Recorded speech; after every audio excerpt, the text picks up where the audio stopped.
келдіңіздер. Мен бүгін сіздерді дүниетану сабағына шақырамын. Дүниетану сабағында бір-бірімізді сыйлауды, тәртіпті отыруға және нақты жауап беруді үйренеміз. Қане, балалар, келіңдер ортаға. Өзімізге психологиялық аталық көңілге дайындалайық.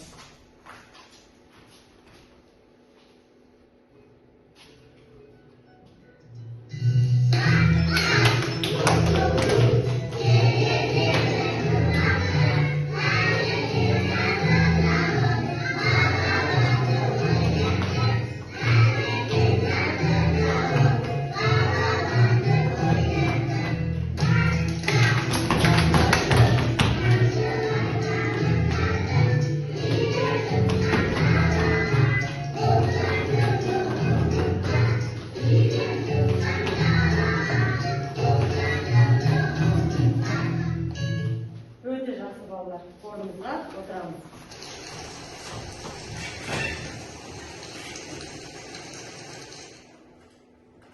Қане балалар, видеороликқа назар аударайықшы.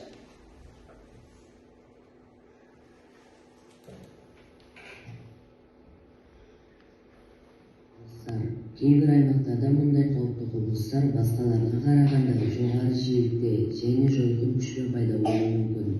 Өркениет құрған инфрақұрылым жойылып, адамдардың өздері қайтыс болған кезде қауіпті табиғи құбылыстар табиғи апаттарға айналады.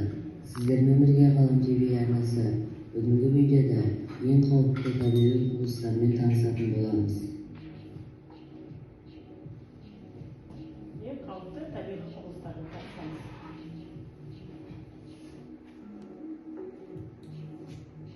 Табиғи қауіптердің ішінде бірінші кезекте жер сілкінісі болу керек. Жер қыртысының жыртылған жерлерінде алып энергия шығарумен жер бетінің ауыртуын тудыратын дүмпулер пайда болады. Пайда болған сейсмикалық толқындар өте ұзақ қашықтыққа жіберіледі. Дегенмен бұл толқындар жер сілкінісі эпицентрінде ең үлкен жойқын күшке ие. Жер бетіндегі қатты ауыртуларға байланысты ғимараттардың жаппай жойылуы орын алады. Жер сілкінісі өте көп болғандықтан және жер беті едәуір тығыз орналасқандықтан жер сілкінісі салдарынан дәл қайтыс болған миллиондаған адамдардың жалпы саны басқа табиғи апаттардан зардап шеккендердің санынан асып түседі және бағаланады.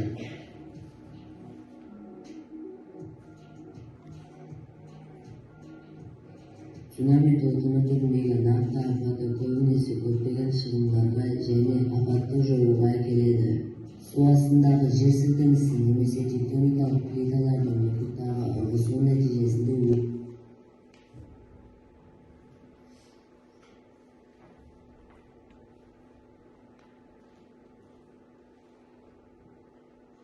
Балалар, бүгін біздің сабағымыз қандай болды? Тақырыбы?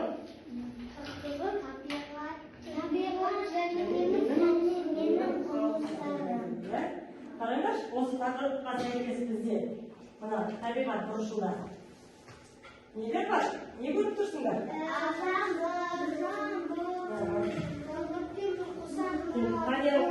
Балжан айтамыз.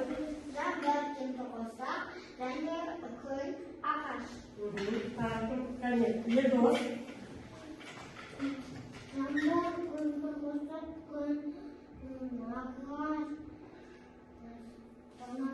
Жанартау, иә?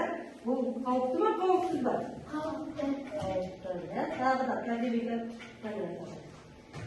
Үй, гүл, ағаш, құс, күз, кемпір қосақ, күн, жаңбыр. Кемпір қосақ қай кезде пайда болады? Жаңбырдан кейін, иә? Өте жақсы. Бүгінгі біздің тақырыбымыз табиғат және қауіпсіздігі. Біздің мақсатымыз геологиялық және табиғи климаттық атаулы апаттар туындаған геологиялық және табиғи климаттық апаттар туындаған жағдайда өзін-өзі ұстау ережелерін құрастыру, түрлі дерек көздер негізінде табиғи ортадағы қауіп-қатерлерді анықтау және бағалау, өзінің табиғи ортадағы қауіпсіздігін жоспарлау. табиғаттың берген сыйы жер, су, ауа және от. Жер бізге азық береді.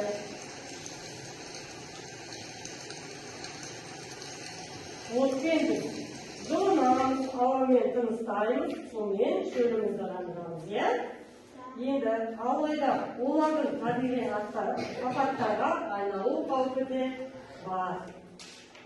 Қандай қауіптерге айналады? Жансай айта қойшы.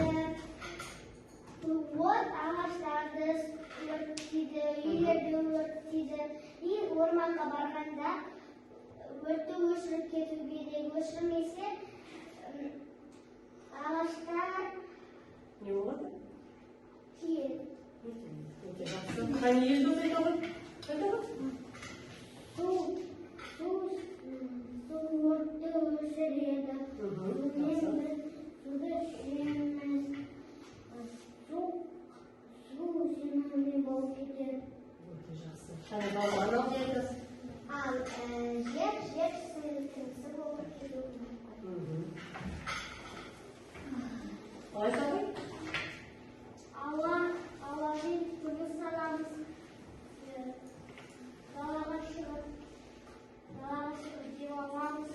Өте жақсы, иә? Мына суретте нелер бейнеленген? Қане? Ал енді тұра ғой, орнынан жауап бере алады.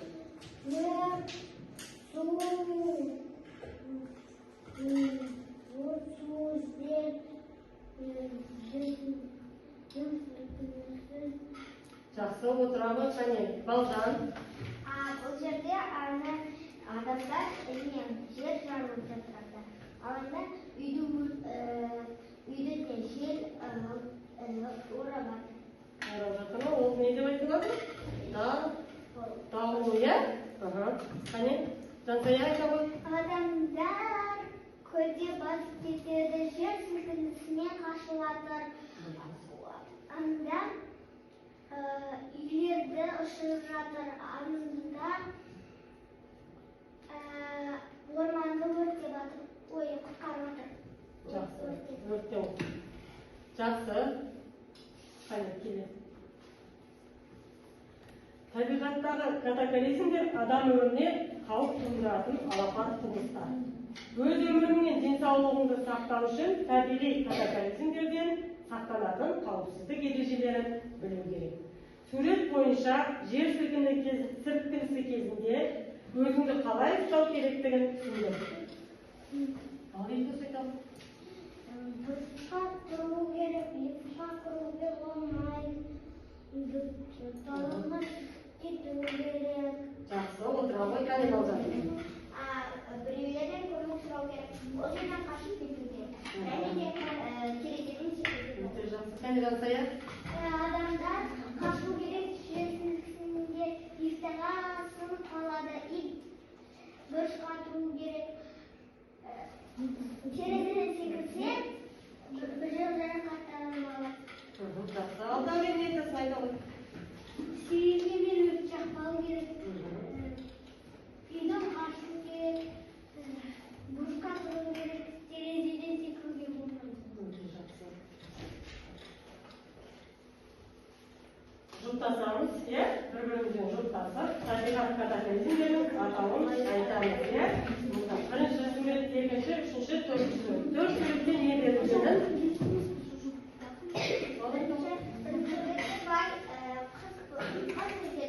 Бай туында.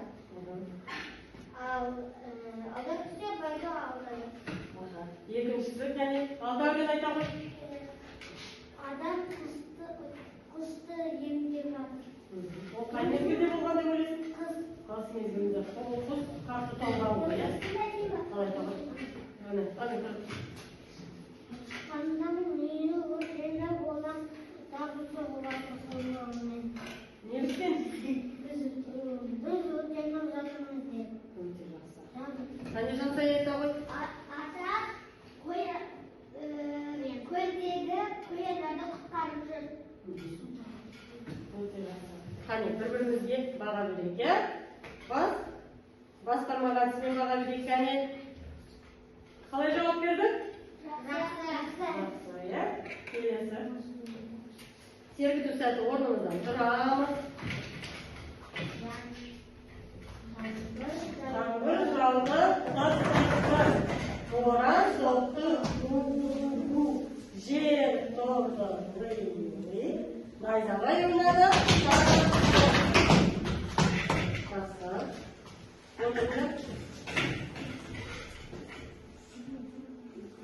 Қане балалар, барлығымыз жұмбақ шешіп көрейік. Таудан топ түсті, аяқ қолы жоқ түсті. Жансаяқ, бұршақ, жоқ еткен, шұғадан өткен, қалжан. Найзағай емес қой. Суы дұрыс. Үлкен алтын табақтан әлемге мұқтарылған. Айламаймыз. Түркілетіп қатқаны шапақ тасқын жоқ. Жарқылы бұлт көрпесін жұртады найзағай. Өте жақсы. Келесі сөйлемді иә немесе жоқ деп жауап беріңіздер. Иә болса күнді көрсетеміз, жоқ болса қоңыраумен дабыл қағамыз. Табиғат.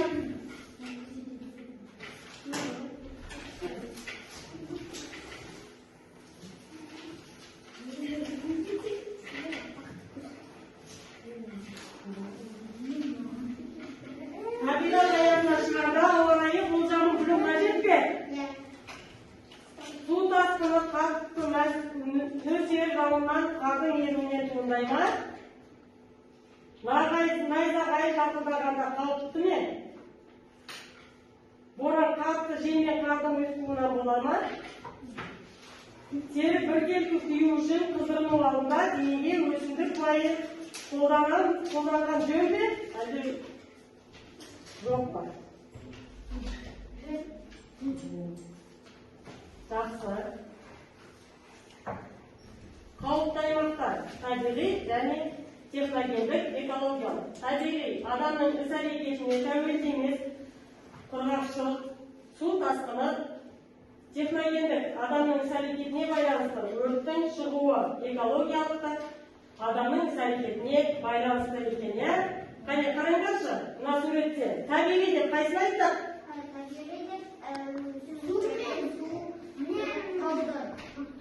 Адамның іс-әрекетіне тәуелді еместерді айтылды, иә? Ал техногендік, экологиялық деп адамның қолынан жасалынғандар, дұрыс. Қане балалар, топпен жұмыс жасаймыз. Таңдап ала қоямыз, тез-тез қане. Қане тез-тез. Қане ал.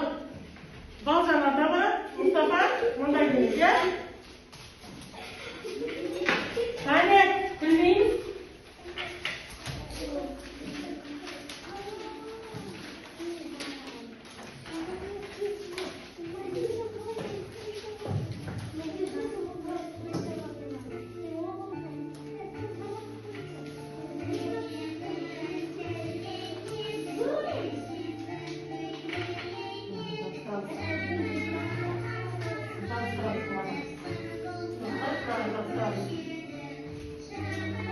Сендерге 2 минут уақыт беріледі.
катаклизмдер кандай болушу мүмкүн? Балаларды класстауга болмайт. Класстанууга. Тағы да, кане болуңдар? Ауланы тазалуу керек. Тазаламасак, Жаңбыр жауа ма жазда? я. Тағы, табиғи катаклизмге жата ма ол? Я. Сендерде қандай мезгіл? Бізде бар. Екеуі, екі топқа да жазып берілген ал. Сендер қалай жазыңдар табиғи катаклизмдер туралы?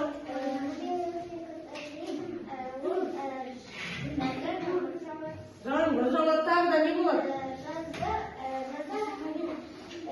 Ауланы тазалау керек. Ауланы тазалау керек. Өрт қауіпсіздігін сақтау керек па? Өте жақсы. Еще жаңбыр жауады, Дұрыс, найзағай ойнайды. Соңғы темір болса, Көңіл шығар, кемпір болса болады. Өте жақсы. жаңбырдан Жаңбырдан кейін. Қане балалар, бүгінгі сабақтан алған әсерімізді үш түрлі суреттің саламыз. Қане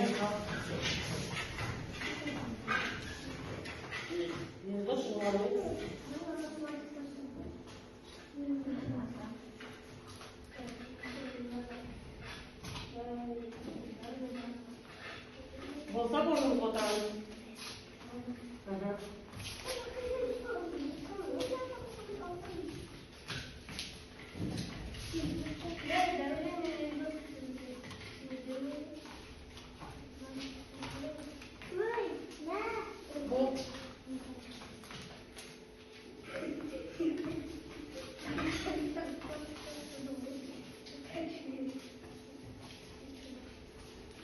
Өте жақсы отыра қоямыз орнымызға, е?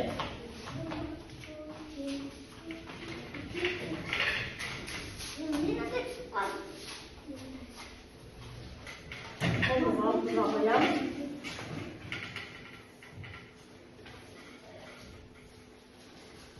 Балалар, үйге тапсырма, қауіп-қатерден өзіңді қорғану ережелерін құрастырып келесіңдер. Осымен сабағымыз аяқталды. Сау болыңдар. Сау болыңдар.